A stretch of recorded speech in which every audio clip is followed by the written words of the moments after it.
안녕하세요. 제7강 조사 설계의 2의 네 번째 시간입니다. 교재에서는 3장에 해당되는 내용입니다. 자, 본강의 학습 내용들을 살펴보죠. 본강의 학습 내용은 실험 설계와 관련된 내용들입니다. 그래서 실험 설계의 의의, 실험 설계의 개념과 특징, 그다음에 실험 설계의 기본 조건, 실험 설계의 세 가지 요소, 내적 타당성과 외적 타당성, 그 다음에 외생 변수 통제의 방법들에 대해서 살펴보도록 하겠습니다. 자, 그러면 본론으로 들어가서요. 실험 설계란 무엇이냐? 그 실험 설계의 의의를 살펴보도록 하죠. 자, 실험 설계라는 것은 연구 목적상 관심이 있는 요소들, 그죠? 변수들만을 선별해서 그들 간의 인과관계를 집중적으로 관찰하고 분석하는 방법이다라고 했어요. 자, 사회 현상들은 굉장히 많은 현상들이 있죠. 근데 그 중에서 연구자가 관심이 되는 대상만을 선별해 가지고 그들 간의 인과관계를 집중적으로 관찰하고 조명하는 거죠. 이것을 바로 실험 설계라고 합니다. 그래서 조사 설계의 다른 방법들보다 가장 과학적인 설계 방법이라고 보고 있고요. 자, 실험의 검증력을 극대화시키고자 하는 노력입니다. 그래서 연구 가설의 진위 여부를 확인하기 위한 구조화된 절차, 이게 바로 실험 설계의 의미다라고 볼 수 있고요. 자, 실험은 내적 타당도를 확보하기 위한 노력이라고 보고 있는데, 그러면 실험이라는 건 뭐냐? 그 실험의 개념을 먼저 봐야 되겠죠. 자, 원인 요소를 조작하고 변화시켜서 관찰하고 측정해서 그 원인 요소와 결과 요소 간의 인과관계를 확인하는 작업이 바로 실험입니다. 실험이라는 것은 인과관계가 어떻게 되는지 그 결과를 유발하기 위한 거죠. 실험을 통해서 결과를 알기 위한 게 바로 실험이다라고 했어요. 자, 그러면 실험은 어떤 특징들을 가지고 있느냐? 그 특징들을 살펴보면 변수들의 영향을 일단 배제시킬 수 있다. 그죠?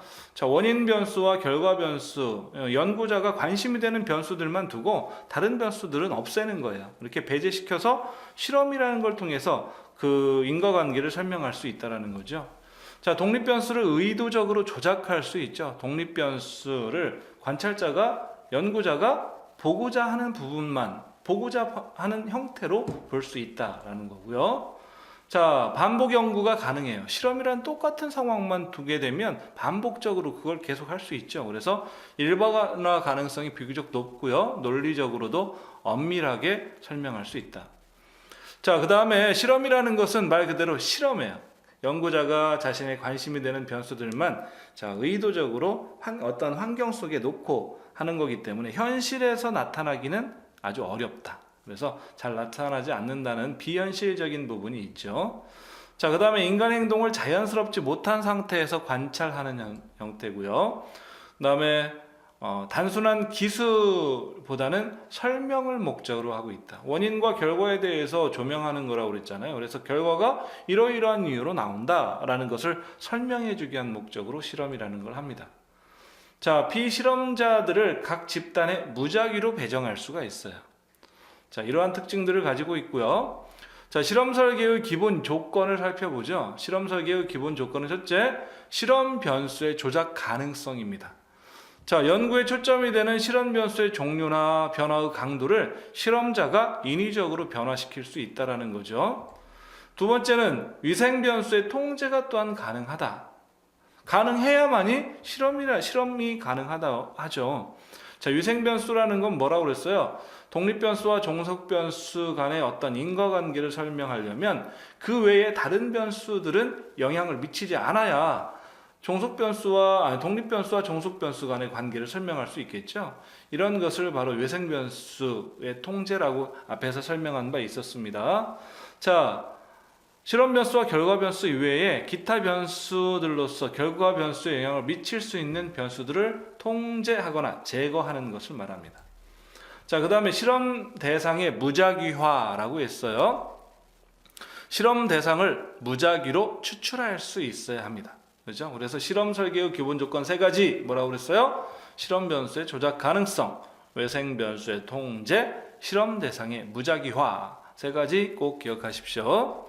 자, 실험 설계의 3요소입니다. 실험 설계를 하기 위해서는 이 세 가지가 필요한데 첫째는 독립변수와 종속변수가 필요하죠. 영향을 주는 변수와 영향을 받는 변수. 그래서 독립변수와 종속변수의 설정을 꼭 하여야 한다. 두 번째가 실험 집단과 통제 집단이 필요해요. 그죠?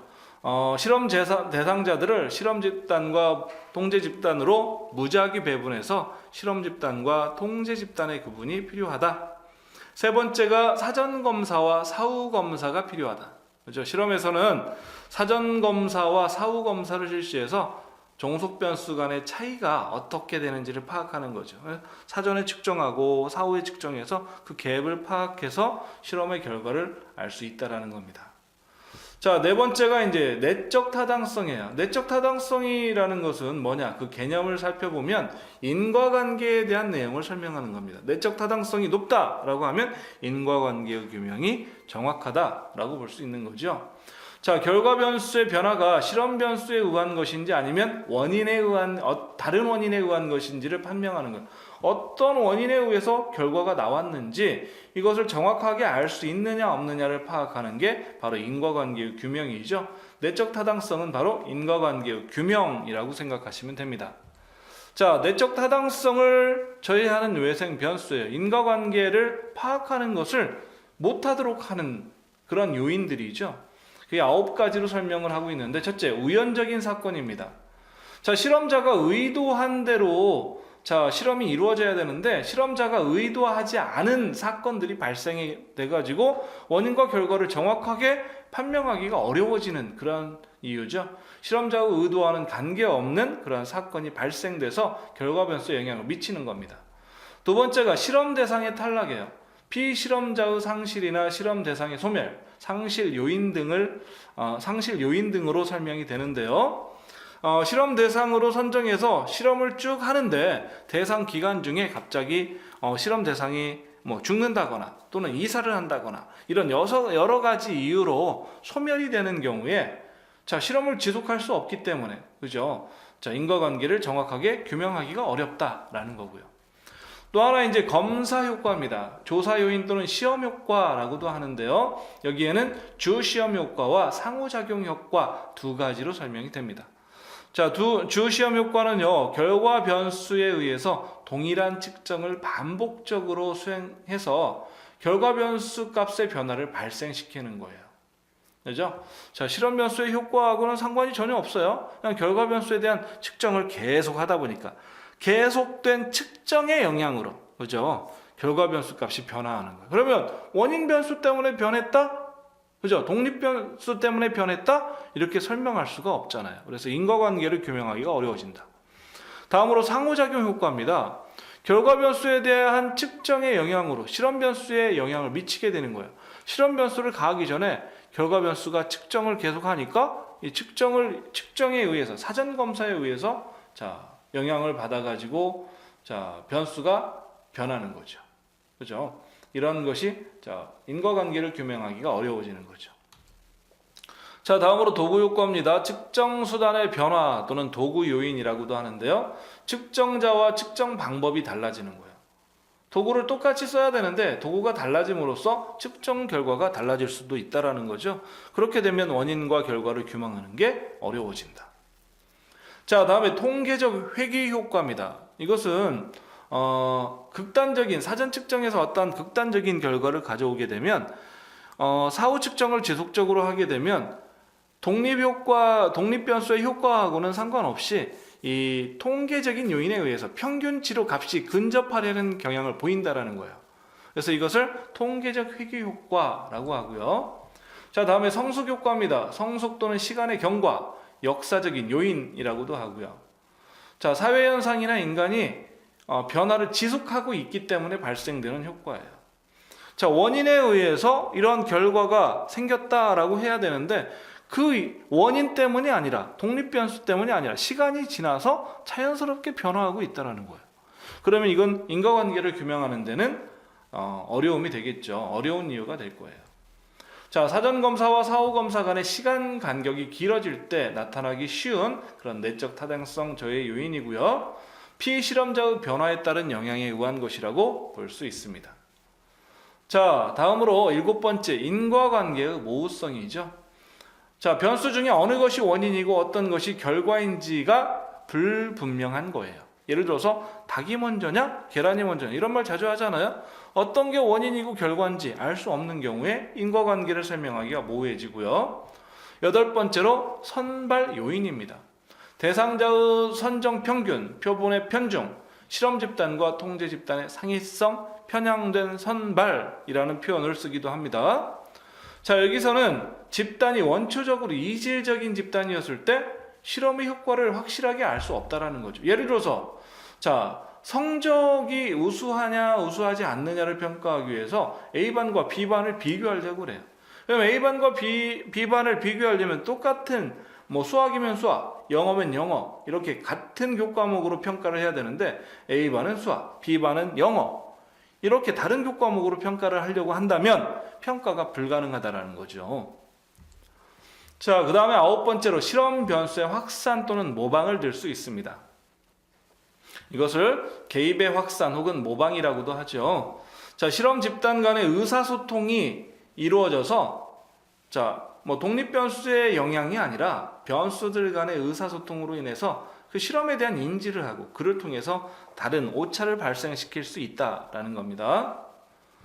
자, 여섯 번째로 외적 타당성에 대한 내용을 보죠. 외적 타당성은 뭐냐? 그 개념을 먼저 살펴보면 조사 결과의 일반화 가능성을 외적 타당성이라고 볼 수 있어요. 그래서 한마디로 일반화 가능성이다 라고 보시면 되겠죠. 연구 조사를 쭉 해서 이게 보편적인 사실로 받아들여져서 자, 이론화되고 일반적인 사실로 입증이 가능하냐 불가능하냐 라는 거죠. 자, 똑같은 연구가 진행되어도 같은 결과가 나타나고 더 많은 사람에게도 적용 가능하다면 외적 타당성이 높다라고 볼 수 있습니다. 자, 실험 방법보다는 현지 실험 방법이 갖는 장점이에요.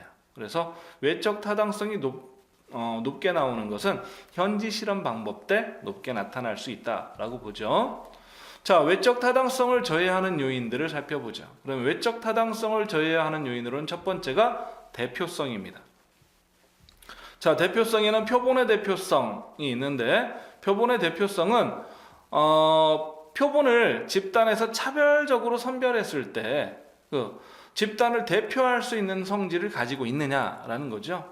자, 표집 과정에서 특정한 속성의 집단이 차별적으로 선별되어서 대표성의 문제가 발생이 되면 표본의 대표성이 떨어지고 외적 타당도는 낮아질 수밖에 없다. 그래서 차별적으로 선별되면 안 돼요. 그죠? 표본을 선별할 때는 무작위성을 가지고 있어야 한다. 자, 실험 처리 일반성입니다. 실험 처리가 일반성을 갖지 못한 경우에 그죠? 또한 대표성의 저해를 받을 수 있어요. 자, 그 다음에 생태적 대표성이죠. 실험 상황과 현실 상황은 다르다라는 거예요. 학교의 우동생이 사회 진출해서 우동생이 되진 않는다. 물론 될 수도 있지만 그렇지 않은 경우도 있죠. 그래서 생태적 대표성 이 세 가지가 바로 이제 대표성을 설명하는 부분이고요.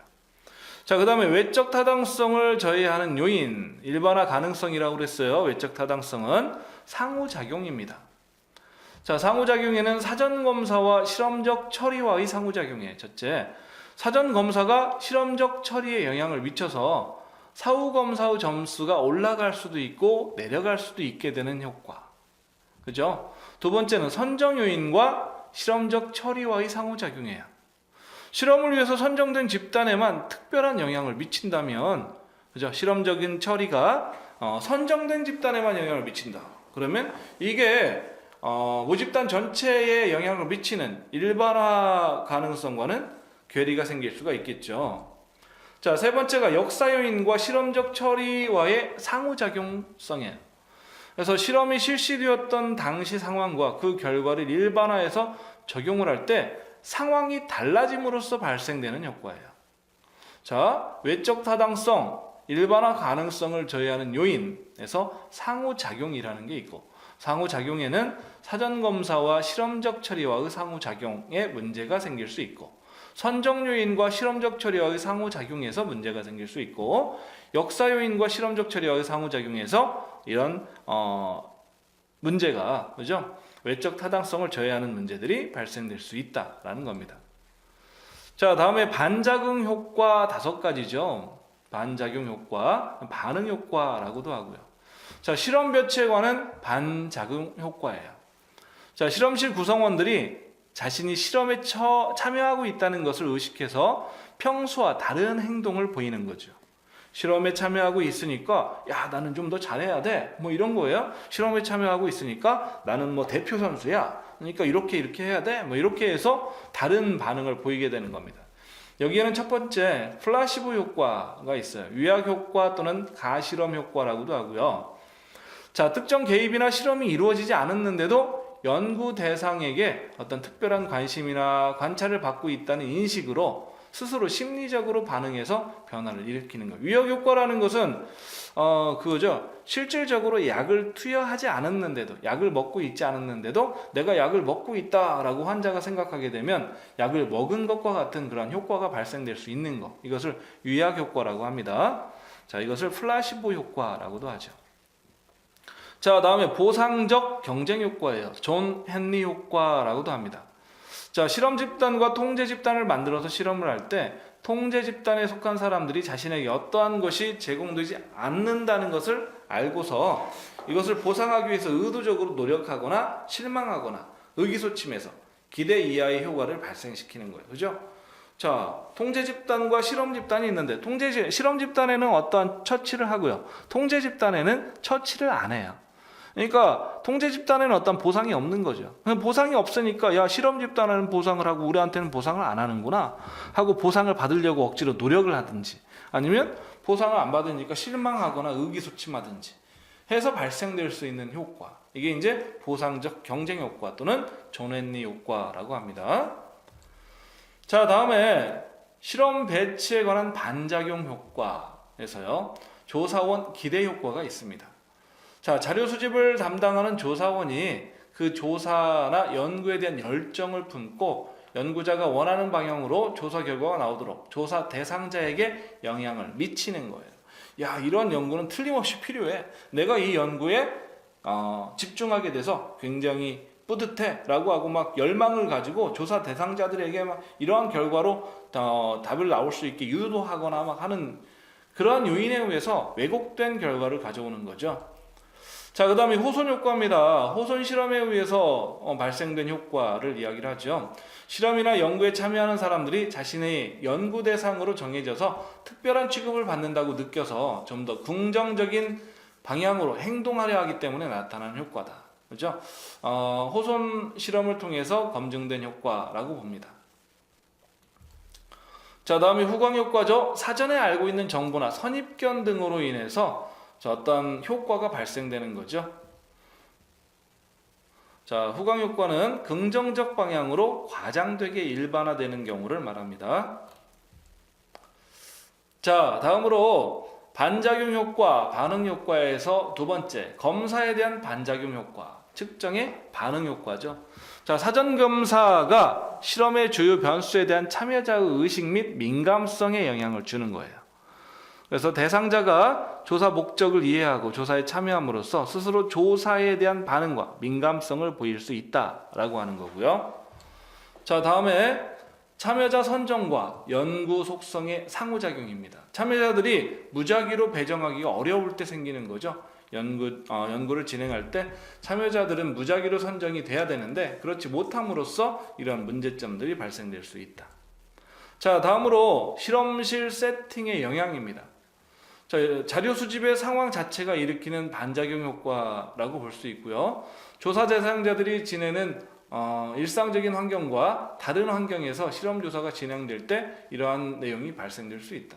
그렇죠? 실험을 하기 위해서 그동안 자신들이 있던 환경과 유사하게 꾸미긴 하지만 어쨌든 실험실이라는 데로 와서 조사를 하게 되는데 그랬을 때 다른 반응들을 볼 수 있다는 거죠.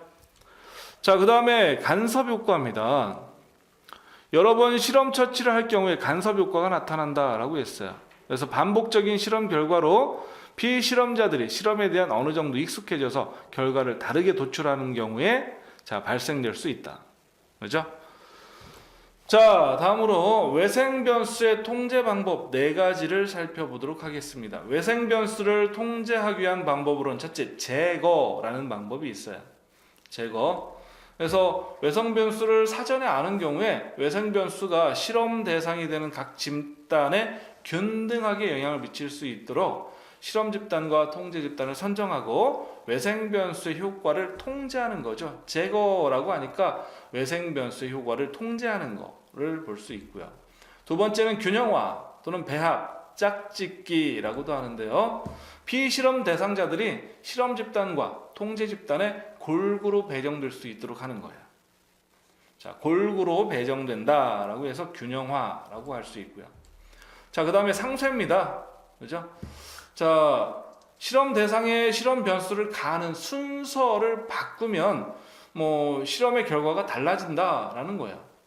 그래서 의도적으로 실험 집단에 2개 이상의 실험 변수가 가해지는 경우에 실험 순서를 바꿔가면서 실험을 할 수 있도록 하는 거죠. 예를 들어서 2가지 광고 A와 B에 대한 사람들의 선호도를 알아보고자 할 때 광고의 제시 순서가 그 광고에 대한 사람들의 선호도에 영향을 미칠 수 있기 때문에 실험 집단 참여자 반에게는 광고를 A에서 B 순으로 제시하고 나머지 반에게는 B에서 A 순으로 제시해서 그 광고에 대한 그들의 선호를 측정한다라고 했어요. 자, 이 사례는 기출문제에서 출제된 사례입니다. 그래서 이 사례를 그대로 제가 반영을 하고 있고요. 자, 이렇게 실험 대상에 대한 실험 변수를 가하는 순서를 바꿔가면서 실험을 진행함으로써 외생 변수를 제거할 수 있도록 노력하는 것, 이것을 상쇄라고 합니다. 네 번째가 무작위화 또는 난선화라고 하죠.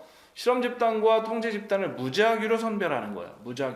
무작위라는 것은 연구자의 의도가 개입이 되지 않는 겁니다. 그죠? 그래서 외생 변수를 통제할 수 있다라고 보고 있어요.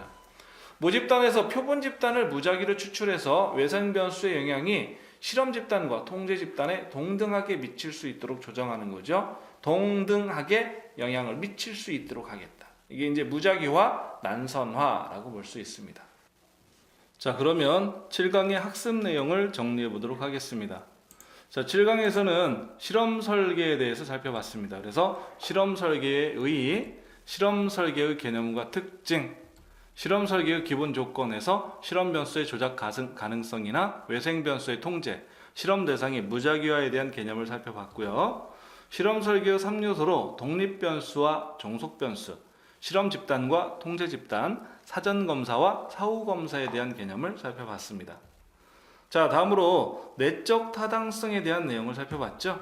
내적 타당성이라는 것은 바로 인과관계의 규명에 대한 내용이다라고 보시면 되겠고요. 내적 타당성의 개념과 내적 타당성을 저해하는 외생 변수 9가지. 그러니까 인과관계를 설명하기에 방해가 되는 요소죠. 그래서 우연적 사건, 실험 대상의 탈락, 검사 효과, 도구 효과, 통계적인 회귀 효과, 성숙 효과, 인과관계의 모호성, 선발 요인, 실험 변수의 확산이나 모방에서 9가지의 외생 변수, 내적 타당성을 저해하는 외생 변수를 살펴봤습니다. 자, 다음으로 외적 타당성에 대한 내용을 봤죠. 외적 타당성은 일반화 가능성이다라고 생각하시면 됩니다. 자, 그래서 외적 타당성의 개념과 외적 타당성을 저해하는 요인으로 대표성, 상호작용, 그다음에 반작용 효과 등을 살펴봤습니다. 자, 그리고 이러한 외생 변수를 통제하기 위해서는 제거할 수 있고 균형화할 수 있고 상쇄할 수 있고 무작위화할 수 있다라고 설명했습니다. 자, 이렇게 해서 7강의 학습 내용들을 정리하도록 하겠습니다. 수고하셨습니다.